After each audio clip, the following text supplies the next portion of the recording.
Hello पिला माने मु रंजन पुणी थे स्वागत करी आम YouTube channel Odia study room को। सो पिलाए आज जो वीडियो रही वीडियो रे आमे आलोचना करिबा शिक्षा दीक्षा जोटा कि तुम अष्टम श्रेणी साहित्य बही रे तृतीय जो पदटी रही थर्ड पद्यटा से हूँ शिक्षा दीक्षा। तो ता ऊपर आमे आज आलोचना करिबा। ता पूर्वरु टिके जिनस मु कहि दउची जे शिक्षा कौन आ दीक्षा कौन। शिक्षा पिला माने तमे जहाँ शिख ताको आमे शिक्षा बोली कहू। जहाँ आमे किछि नुआ जिनिस को जानिले सी हैला शिक्षा। दीक्षा कहले होची प्रतिज्ञा बा दृढ़ प्रतिज्ञा बा आमे कहि परिबा उपदेश बोली कहि परिबा सेटा को आमे दीक्षा बोली कहा जाय। तो शिक्षार उपदेश बा शिक्षा पर जो प्रतिज्ञा थाए ताको आमे दीक्षा बोली कहू। ठीक अछि। तो शिक्षा दीक्षा को तो पढ़िबा ता पूर्व आमे वैष्णव पाणी विषय रे पढ़िबा। वैष्णव पाणी जे कि जने जनाशुना विख्यात लेखक रचयिता तांका विषय जानिबा कवि परिचय रे।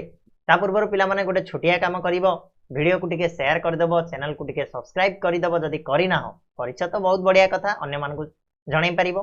संग माने मध्ये आसंतु चैनल रे हमर मिसंतु ना नै एते बड़ गोटे परिवार जो 60,000 रो परिवार पाखा पाखी हेलाणी हमर।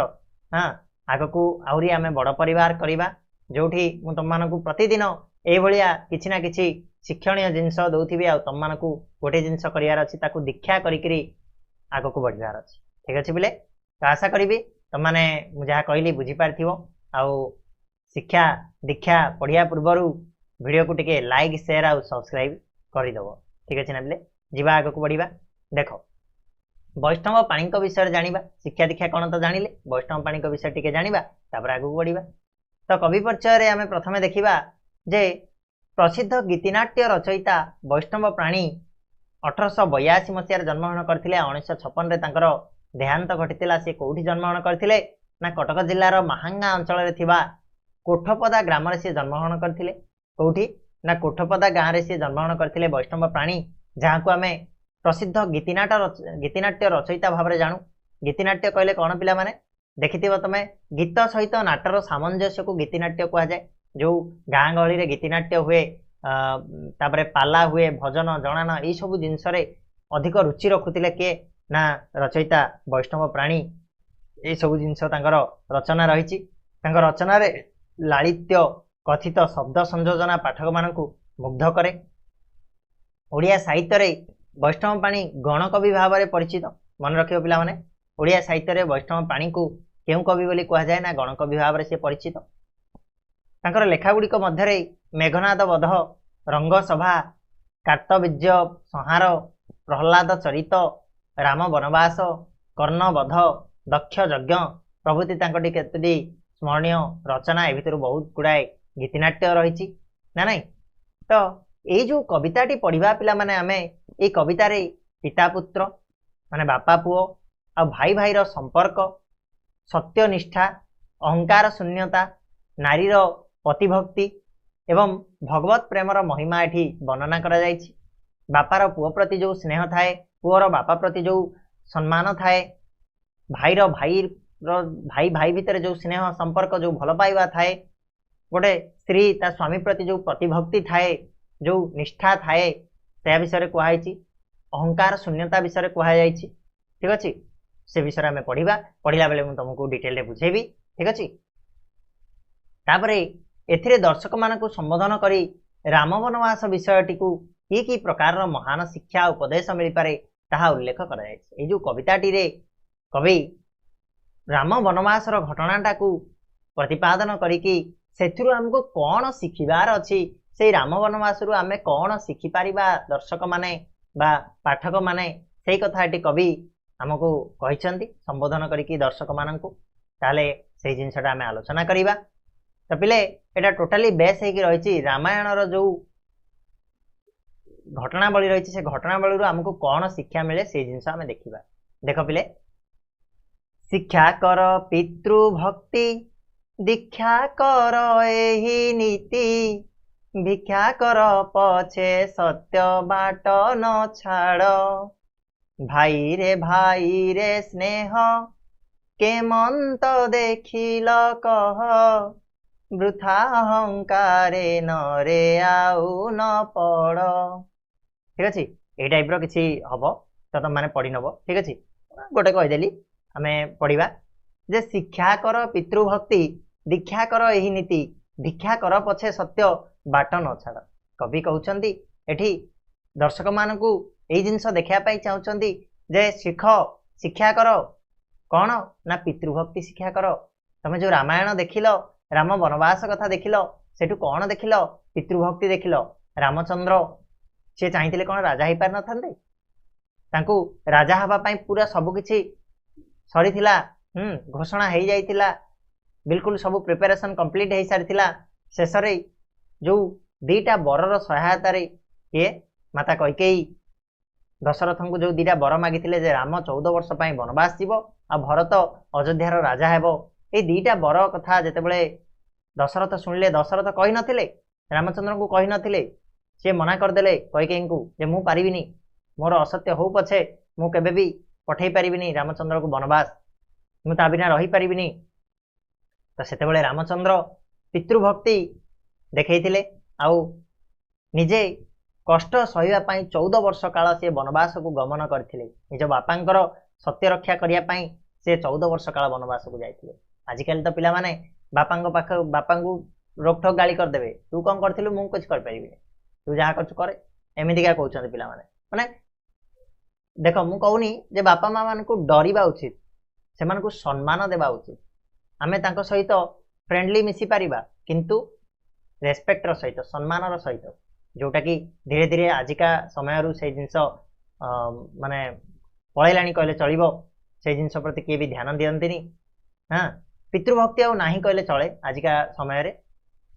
तो एठी हमको नाट्यकार कहले जे शिख किछि राम वनवास किछि शिख पितृभक्ति शिख दीक्षा कर ए नीति आउ संकल्पबद्ध हुओ जे मु मध्य पितृभक्ति करिवि मु मध्य मो बापांक प्रति सेही स्नेह श्रद्धा सम्मान सेतिकी रखिबि जेतिकी रामचंद्रंकर दशरथंक प्रति थिला। भिक्षा कर पछे सत्य बाट न छाड़ से कहउचंदी कौन भिक्षा सिना करिवो दरकार पड़ले भिक सिना मारिवो मागिवो सत्य बाट केबे हेले छाड़िबोनी सत्यटा सबले सत्य तेणु करिकी दशरथंकर सत्यटा रक्षा हबो बोली रामचंद्र भिक्षुक साजिकी रामचंद्र कौन ना जटाजुट धारी साजिकी से बण को 14 वर्ष गमन करथिले। तापरे लेखक कहउचंदी भाई रे स्नेह केमंते देखिल कह भाई भाई भितर जो स्नेहटा केमिति देखिल कौन से भाई भितर स्नेह थिला रे पिले तमे रामायण विषय जानिथिले जानिबो एठी कवि कौन कहउचंदी। तो रामायण रे कौन कहैतिला ना जेतेबेले भरत मामू घरे थिले सेही समय रे एई घटनाटी घटिछि रामचंद्र वनवास को जाइछंती भरत जेतेबेले फेरिछंती से वनवास रु सॉरी मामू घरु सेतेबेले से जानिबा को पाइले एई सब घटना तो से बहुत भर्त्सना करिछंती काहांकू ना देवी कैकेयी को जे कि तांकर माँ तुम जानिथिबो 3टा रानी दशरथंकर कौशल्या कैकेयी आउ सुमित्रा। तो कौशल्यां गर्भरु रामचंद्र कैकेयी गर्भरु भरत आउ सुमित्रा गर्भरु 2 जन पुत्र जे रहिले के लक्ष्मण और शत्रुघ्न ठीक अच्छे 4 जन 4 भाई जानछ ना नहीं। तो से भर्त्सना कले कैकेयी को भर्त्सना करिवा परे कौन है ना से अति मर्माहत होइछंती दुखित होइकरी से खोजी खोजी जाइछंती निज भाई को चित्रकूट पर्वत रे जाइकी पहुंच जाइछंती सेठी से भेटिछंती रामचंद्र को लक्ष्मण को सीता को आउ अत्यंत अनुनय होइकरी से प्रार्थना करछंती फेरी जीवा पई अयोध्यापुर को किंतु शुणी नथिले रामचंद्र पिता सत्य पालन करिया पई से आउ फेरी नथिले आउ भाई प्रति जो स्नेह जो भल पाइबा अछि ताकू दृष्टि रे रखिकी से तांकर जो कठौ होलटा देइथिले काहाकू ना भरत को दे देइथिले भरत से कठौ नै कि से कठौ को निज मुंडरे बोही आनिकी से राजसिंहासन रे स्थापन करिकी तार तांकर दास रूप रे रामचंद्रकर दास रूप रे सेवक रूप रे 14 वर्ष काल से राज्यभार तुलेइथिले राजा है कि केबे सिंहासन ऊपर बसी नथिले। एठू आजिका डेट रे जदि आमे भाई भाई कथा कहबा ताले गोटे भाई कुआर पळला मान तो से माड़ी बोई की संपत्ति खाइ देबा कथा चिंता करिवे ना नहीं रियलिटी कथा मु कहूची जोटा प्रकृतर होउची आजिका दिन रे ठीक अछि किंतु ये थिला भाई प्रेम ये थिला भातृ प्रेम भाई भाई भितर स्नेह हाँ केमिति लागिला आउ गोटे भाई रो स्नेह जे कि लक्ष्मण थिले लक्ष्मण बिना द्विधारे तांको कहै आइथिला कि तांका पई कहै आइथिला कि 14 वर्ष वनवास से काहेकि गले भाई प्रति से जो स्नेह से जो भल पाइबा ସେଥିପାଇଁ ସିଏ ରାମଚନ୍ଦ୍ରଙ୍କ ମାନେ ପାଖେ ପାଖେ ରହିକି ତାଙ୍କୁ ସେବା କରିବା ପାଇଁ 14 ବର୍ଷ କାଳ ସିଏ ମଧ୍ୟ କଷ୍ଟ ପାଇଥିଲେ। ରାମଚନ୍ଦ୍ରଙ୍କଠୁ ଅଧିକ କଷ୍ଟ ଲକ୍ଷ୍ମଣ ପାଇଛନ୍ତି, ଦିନ ରାତି ତାଙ୍କୁ ଜଗିଛନ୍ତି। ଏମିତି ବି ଶୁଣାଯାଏ ଯେ ଲକ୍ଷ୍ମଣ 14 ବର୍ଷ କାଳ କିଛି ଖାଇ ନଥିଲେ କି ଶୋଇ ନଥିଲେ, ପଲକ ପକେଇ ନଥିଲେ। କାହିଁକି ନା ହୁଏତ କାଳେ ରାମଚନ୍ଦ୍ରଙ୍କ କିଛି ଅସୁବିଧା ହେଇଯିବ, ତେଣୁ ଆଉ ଯଦି ଖାଇଦେବେ ତାହେଲେ ତ ହୁଏତ ନିଦ ପଳାଇ ଆସିବ, ସେଥିପାଇଁ ସେ ଖାଇନଥିଲେ କି ଶୋଇନଥିଲେ। ତ ଏଇଠୁ ଆମକୁ ଜଣାପଡୁଛି ଯେ ଭାଇ ଭାଇ ଭିତରେ କି ସ୍ନେହ ଅଛି। ତାପରେ କବି କହୁଛନ୍ତି ବୃଥା ଅହଙ୍କାରେ ନରେ ଆଉ ନ ପଡ। ହେ ନର ମାନେ, ହେ ଲୋକମାନେ, ବୃଥା ଅହଙ୍କାରରେ ପଡନ। କାହିଁକି ନା ଏଡେ ବଡ ଭଗବାନ ଶ୍ରୀ ବିଷ୍ଣୁଙ୍କର ଅବତାର ଶ୍ରୀ ରାମଚନ୍ଦ୍ର, ସିଏ କଷ୍ଟ ପାଇଛନ୍ତି ପିତୃଭକ୍ତି ପାଇଁ, ଭାଇ ଭାଇ ଭିତରେ ସ୍ନେହ ପାଇଁ। ତ ଆମେ ଛାର ମଣିଷ ମାନେ କାହିଁକି ଅହଙ୍କାର କରିବା, ଆମେ ବଡ ବଡ ବୋଲି ଦେଖେଇବା ନାଇଁ କି? ତେଣୁ ଆଉ ବୃଥା ଅହଙ୍କାର, ଖାଲି ଅହଙ୍କାର ତୁଚ୍ଛା ଅହଙ୍କାର କର ନାହିଁ। ତାପରେ କହିଲେ ସୀତା ଠାରୁ ପତିବ୍ରତା ଶିକ୍ଷା କର ଏହି କଥା, ଶିଖାଇ ମହିଳା ଗଣେ ସୁଯଶ ଲୋଡ଼। ପୁତ୍ରେ ପିତା ସ୍ନେହ କେଡ଼େ, ପୁତ୍ର ବିନା ପ୍ରାଣ ଛାଡ଼େ। ଭାଙ୍ଗିକେ ପାରିବ ଗୁଢ ସ୍ନେହର ବାଡ଼। କବି ଏଠି କହୁଛନ୍ତି ଯେ ସୀତା ଠାରୁ ପତିବ୍ରତା ଶିଖ। କେମିତିରେ ପିଲାମାନେ ସୀତା ଠାରୁ ପତିବ୍ରତା? ନା ସୀତାଙ୍କୁ ଯେତେବେଳେ ରାମଚନ୍ଦ୍ର ବଣକୁ ଯିବା ପାଇଁ ବାହାରିଲେ, ସୀତା ମଧ୍ୟ ଆସିଲେ। ହଠାତ୍ ସେ ନିଜେ କହିଲେ ଯେ ମୁଁ ମଧ୍ୟ, ଆପଣ ଯୁଆଡେ ଯିବେ ମୁଁ ସିଆଡେ ଯିବି, ଆପଣଙ୍କର ଅର୍ଦ୍ଧାଙ୍ଗିନୀ ହେଉଛି ମୁଁ, ତେଣୁ ତୁମେ ଯୋଉଠି ମୁଁ ସେଇଠି, ରାମ ଯୋଉଠି ସୀତା ସେଇଠି। ଆଉ ଏଠୁ ଜଣାପଡେ ସୀତାଙ୍କର ପତିବ୍ରତା କଥା, ନିଷ୍ଠା କଥା, ଠିକ ଅଛି। କିନ୍ତୁ ସୀତାଙ୍କୁ ମନା କରିଥିଲେ ରାମଚନ୍ଦ୍ର ଯେ ତୁମେ ହଉଛ କଣ ରାଜାଙ୍କର ଦୁଲଣୀ, ରାଜଜେମା, ତମେ ସେଇ କଷ୍ଟକୁ ସମ୍ଭାଳି ପାରିବ ନାହିଁ। କିନ୍ତୁ ସୀତା ଗୋଟେ ବି ଜିନିଷ ଶୁଣି ନଥିଲେ, ସେ ଯାଇଥିଲେ ରାମଚନ୍ଦ୍ରଙ୍କ ସାଥିରେ। ଯେତେବେଳେ ରାବଣ ତାଙ୍କୁ ହରଣ କରିକି ନେଲା, ରାବଣ ତାଙ୍କୁ ଛୁଇଁ ପାରିନଥିଲା। କାହିଁକି ନା ସେଇ ପତିବ୍ରତା ସୀତାଙ୍କର ସେଇ ଯୋଉ ଦୃଢ ସଂକଳ୍ପ ଯୋଗୁ ରାବଣ ତାଙ୍କୁ ଛୁଇଁ ପାରିନଥିଲା। ସେ ହଉଛନ୍ତି ସତୀ ସାବିତ୍ରୀ, ସତୀ ସୀତା, ସେ ହଉଛନ୍ତି ପତିବ୍ରତା। ସେଇଟା ତାଙ୍କ ଠାରୁ ଆମକୁ ଶିକ୍ଷା କରିବାର ଅଛି। କିନ୍ତୁ ଆଜିକାଲିକା ତ ତମେ ଜାଣିଛ ଆଜିକାଲିକା ଘଟଣା କଣ ହଉଛି ପିଲାମାନେ। ଛାଡ, ସେ ଉପରକୁ ଟପିକ ଉପରକୁ ଆମେ ଯିବାନି ହେଲା। ତମେ ଛୋଟ ପିଲାମାନେ ଏବେଠୁ ରାମାୟଣ ଦେଖ, ମହାଭାରତ ଦେଖ, ସେଥିରୁ ବହୁତ ଗୁଡାଏ ଜିନିଷ ଆମକୁ ଶିକ୍ଷା କରିବାର ଅଛି। ବହି ପଢ, ଭଲ ଭଲ ବହି। ତ କବି କହୁଛନ୍ତି ଶିକ୍ଷା କର ଏହି କଥା, ସୀତାଙ୍କ ଠାରୁ ଯୋଉ ପତିବ୍ରତା ଧର୍ମ ଏଇଟା ତମେ ଶିଖାଅ। ଆଉ ଶିଖାଇ ମହିଳା ଗଣେ ସୁଯଶ ଲୋଡ଼। ଖାଲି ନିଜେ ଶିଖ ନା, ମହିଳା ମାନଙ୍କୁ, ଯୋଉ ଆଜିକାର ପିଢିକୁ ତାକୁ ଶିଖେଇକିରି ସୁଯଶ ଲୋଡ଼, ସୁଯଶ ପାଅ, ପ୍ରଶଂସାର ପାତ୍ର ହୁଅ ବୋଲି କବି କହୁଛନ୍ତି। ତାପରେ କହିଲେ ପୁତ୍ରେ ପିତା ସ୍ନେହ କେଡ଼େ, ପୁତ୍ର ବିନା ପ୍ରାଣ ଛାଡ଼େ। ଏଠି ଆଉ ଆମେ କଣ ଦେଖିଲେ ନା ଯେତେବେଳେ ରାମଚନ୍ଦ୍ର ପଳେଇଛନ୍ତି ଅଯୋଧ୍ୟା ଛାଡିକିରି, ଯେତେବେଳେ ବନବାସ ଗମନ କରିଛନ୍ତି, ସେତେବେଳେ ଦଶରଥ ତାଙ୍କର ପୁଅ ରାମଚନ୍ଦ୍ରଙ୍କୁ ଝୁରି ଝୁରି ଶେଷରେ ମୃତ୍ୟୁବରଣ କରିଛନ୍ତି। ତ ଏଡେ ବଡ ରାଜା ହେଇଥିଲେ ମଧ୍ୟ ପୁଅ ପ୍ରତି ଯୋଉ ସ୍ନେହ ଥିଲା, ପୁତ୍ର ସ୍ନେହକୁ ସେ ଏଡେଇ ଦେଇ ପାରିନାହାନ୍ତି। ତେଣୁ ପୁତ୍ରେ ପିତା ସ୍ନେହ କେଡ଼େ, ବାପାଙ୍କର ଯୋଉ ପୁଅ ପ୍ରତି ଯୋଉ ସ୍ନେହ ଥାଏ ସେଟା କେତେ ଅଧିକ ଥାଏ, ସେଇ ଜିନିଷଟା ଦେଖିପାରୁଛ ନା ନାଇଁ? କାହିଁକି ନା ପୁତ୍ର ବିନା, ପୁଅ ବିନା ବାପାର ପ୍ରାଣ ଛାଡି ଯାଉଛି, ଏତେ ସ୍ନେହ ତାଙ୍କ ଭିତରେ ଅଛି। ଭାଙ୍ଗିକେ ପାରିବ ଗୁଢ ସ୍ନେହର ବାଡ଼। ଏଇ ଯୋଉ ସ୍ନେହର ବାଡ଼, ଏଇ ଯୋଉ ଗୁପ୍ତ ସ୍ନେହର ବାଡ଼, ଯୋଉ ଲୁଚିକି ଥିବା, ଗୁଢ କହିଲେ କଣ ପିଲାମାନେ? ନା ଗୁପ୍ତ ବା ଲୁଚିକି ଥିବା। ଏଇ ଯୋଉ ଲୁଚିକି ଥିବା ସ୍ନେହର ବାଡ଼ଟା କିଏ ବା ଭାଙ୍ଗି ପାରିବ? ଏଇ ଯୋଉ ବାପା ପୁଅ ଭିତରେ ଯୋଉ ସମ୍ପର୍କ, କିଏ ବା ଭାଙ୍ଗି ପାରିବ ନା ନାଇଁ? ତାପରେ ଯିବା ନେକ୍ସଟ। ଦେବତା ହୋଇଲେ ସୁଧା ନଛାଡ଼ଇ ବିଘ୍ନ ବାଧା, ଯେତେ ସାବଧାନେ ଗଲେ ଖସଇ ଗୋଡ଼। ପୀଡ଼ନା ମନକୁ କେବେ ଜଡ଼ି ମାୟା ମୋହ ଲୋଭେ, ସବୁ ସୁଖ ମିଳେ ଚିତ କରିଲେ ଦୃଢ଼। ବଢିଆ ଜିନିଷ ଏଠି କବି କହିଲେ ଯେ ଦେବତା ହୋଇଲେ ସୁଧା ନଛାଡ଼ଇ ବିଘ୍ନ ବାଧା। ତ ଏଠି ଆମେ ରାମାୟଣରେ ଦେଖିଲେ ଯେ ରାମଚନ୍ଦ୍ର, ଯେ କି ବିଷ୍ଣୁଙ୍କର ଅବତାର, ବିଷ୍ଣୁଙ୍କର ରୂପ, ସ୍ୱୟଂ ଭଗବାନ, ତ ସିଏ ଦେବତା ହେଲେ ମଧ୍ୟ ତାଙ୍କୁ କେବେ ବିଘ୍ନ ବାଧା ଛାଡିକି ଯାଇନି। ରାମଚନ୍ଦ୍ରଙ୍କର ଯଦି ତମେ ପୁରା ରାମାୟଣକୁ ଦେଖିବ, ପ୍ରଥମରୁ ଜନ୍ମରୁ ନେଇକିରି ତାଙ୍କର ମୃତ୍ୟୁ ପର୍ଯ୍ୟନ୍ତ ସିଏ କଷ୍ଟ ହିଁ ପାଇଛନ୍ତି, ଠିକ ଅଛି। ତ ସିଏ ଚାହିଁଥିଲେ ଅୟସ ଆରାମରେ ତାଙ୍କର ଯୋଉ ଜୀବନଟାକୁ କାଟି ପାରିଥାନ୍ତେ, କାହିଁକି ନା ସେ ହଉଛନ୍ତି ଭଗବାନ। ତେଣୁ ଯଦି ସିଏ ଅୟସ ଆରାମରେ କାଟିଦେବେ, ତାହେଲେ ମଣିଷ ମାନେ ଏଇ ଯୋଉ ବିଘ୍ନ ବାଧା, ଯୋଉ ଦୁଃଖ କଷ୍ଟ, ଏ ବିଷୟରେ ଜାଣିବେ କେମିତି? ସେ ପରା ଏକ୍ସାମ୍ପଲ ଅଟନ୍ତି, ତାଙ୍କ ପରା ଆମେ ଯାହା ବି ଏକ୍ସାମ୍ପଲ ଦେଉ। ତେଣୁ ଦେବତା ହୋଇଲେ ସୁଧା, ସେ ଦେବତା ହେଇଥିଲେ ମଧ୍ୟ ତାଙ୍କୁ କେବେ ବିଘ୍ନ ବାଧା ଛାଡିକି ଯାଇନଥିଲା। ସବୁବେଳେ ତାଙ୍କର କଷ୍ଟଦାୟକ ଥିଲା ଜୀବନଟା। ଯେତେ ସାବଧାନ ହେଇକିରି ସେ ଚାଲୁଥିଲେ ମଧ୍ୟ ତାଙ୍କର ଗୋଡ ଖସି ଯାଉଥିଲା, ଅର୍ଥାତ୍ ବିଘ୍ନ ବାଧା ଆସିକି ପଡି ଯାଉଥିଲା।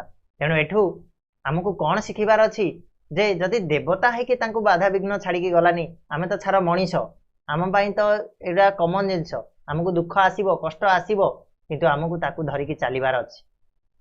कवि कहते पीड़ना मन को केबे दुख दियो ना पीड़ना कहले कौन दुख दुख केबे भी मन को दियो ना जड़ी माया मोह लोभे ए माया मोहर संसार रे ए लोभ करिकी जेटा मोर मोर ए टंका मु धनी मु गरीब ए टाइप रो जो भावना को चिंता को प्रवेश करके केबे भी मन को दुख दियो ना मन को कष्ट दियो ना आमर किछि नाही आमे जेमिति आछंती सेमिति पळेबा तो एठी आमर किछि भी नाही। तेणु ये जो माया मोहरे पड़िकी लोभरे पड़िकी निजर मन को केबे कष्ट दियो नहीं बोली कवि कहउछंती। जदि भगवान है कि तांको बाधा विघ्न छाड़िलानी तो आमे एते लोभ काहेकि करबा एते मोह माया पड़िकी आम मन को काने कष्ट दबा आमे तो भी शेष मरिबार अच्छी। सबु सुख मिले चित्त करिले दृढ़ कवि कहउछंती जदि चित्त अर्थात मन को तमे दृढ़ करिवो मन को तमे पूरा बांधिकी रखिवो ताहले तमे सबु प्रकार सुख पाई परिवो। ठीक अछि ना बेले राम वन बास देखी हे दर्शके हुओ सुखी से पद पंकजे ध्याई कर को जोड़ कवि कहउछंती जे राम वनवास जो कहानीटा देखिकी राम वनवास जो नाटकटी देखिकी हे दर्शके तमे सुखी हुओ कहीं एथु तुमको बहुत किसी जिनस शिक्षा मिलूची। हाँ तेणु राम वनवास देखी हे दर्शके हुओ सुखी से पद पंकजे तांकर पाद पंकजरे तांकर कमला भलिया पादरे तांकर जो कोमल कोमल पादरे निजर मन को ध्याईकी निजर कर को जोड़ अर्थात भगवान को तमे धन्यवाद दियो जे मनीष जन्म पाइछ और तांको पाद तले निजर मन निवेश कर बोली एठी कवि कहउछंती।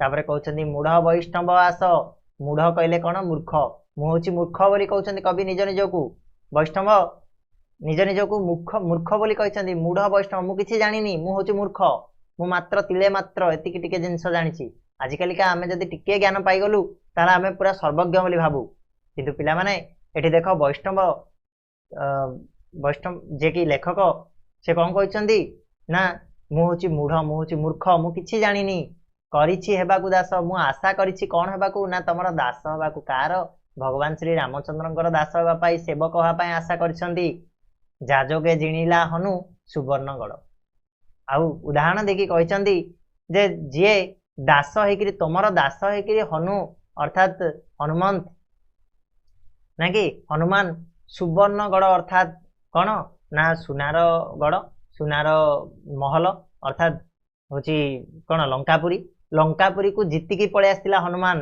कहा कौन पाई ना तमर दास होइतिबारु तम मन तमर पाद पंकजरे निजर कर जोड़िकी निजर मन को रखिकी से तमर दास होइकी एडे बड़ सुवर्णगड़ को से जीति देकी पळे आस्तिला तेणु मु मध्य टिके तमर से पद पंकजरे स्थान पाइबा पई चाहूची बोली वैष्णव दास कहइचंदी मु होची मूर्ख जे कि तम पाद टिके खोजुची।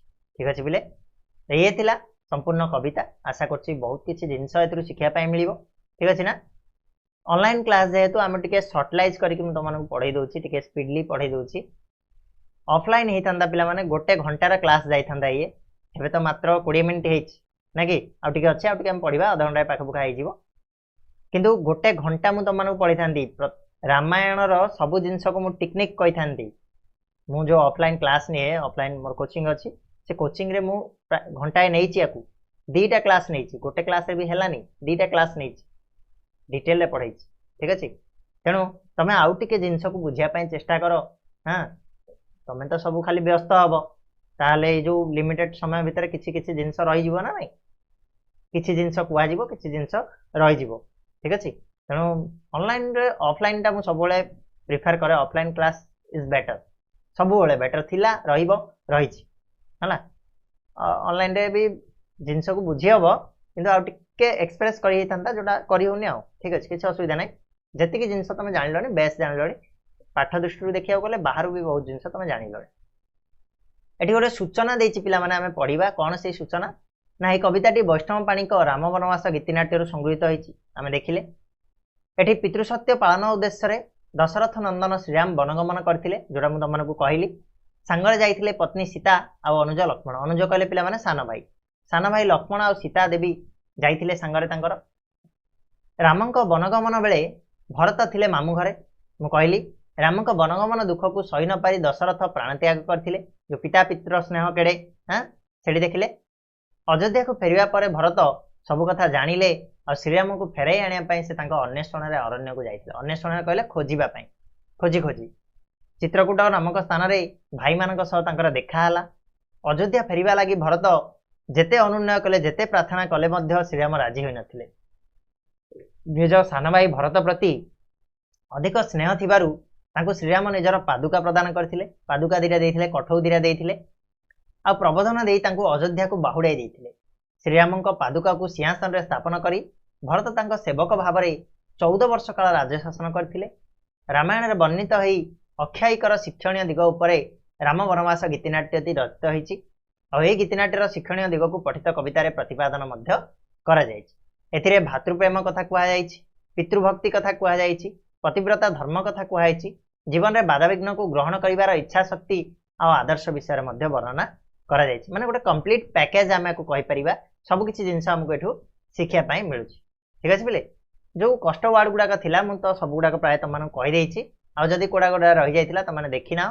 बा जानि पालना ताले एठु तमने पढि देकी जानि परिबो ठीक अछि या पर जो प्रश्न उत्तर रहिला प्रश्न उत्तर को हमें नेक्स्ट वीडियो रे आलोचना करिबा सेतबेले जाय तमनकर खाली गोटिए काम कोन करिवो वीडियो को शेयर करिवो जोठी परचो सेठी टिके शेयर करो पिला मानको आनि कि जोड़ो आम चैनल सहित जो पिला माने तमरो अष्टम श्रेणी पढुचंदी संग साथी से माने शिखिबा पई किछि पाइबे मु बहुत कम जिंस जानिछि मु टिके साहित्य प्रेमी तो इच्छा शक्ति मोर प्रबल ई साहित्य विषय टिके जानिया पई सेति पई मु टिके प्रायतः वैल्यू दिए साहित्यर प्रत्येक पाठ को टिके डीप पढ़िया पई छोट जिनसटा एटा चाहिथिले 10 मिनिट भीतर मु तमन खाली कहि कहि साथि छथि किंतु आउ 20 मिनिट मु एक्स्ट्रा नैछि काहे कि ना जिनसटा को हम टिके डीपली बुझिया बोली ठीक अछि तो आशा करछि भल लागिथिबो आजिरो ई पाठटी आ जदि भल लागिछि ताले वीडियो को लाइक करिवो शेयर करिवो चैनल को सब्सक्राइब निहाती करनबो बेल नोटिफिकेशन को ऑन करनबो आगामी वीडियो गुडा करे आउरी इंटरेस्टिंग टॉपिक गुडा को नेकी आसीबा सेतल जाय रहिबा धन्यवाद।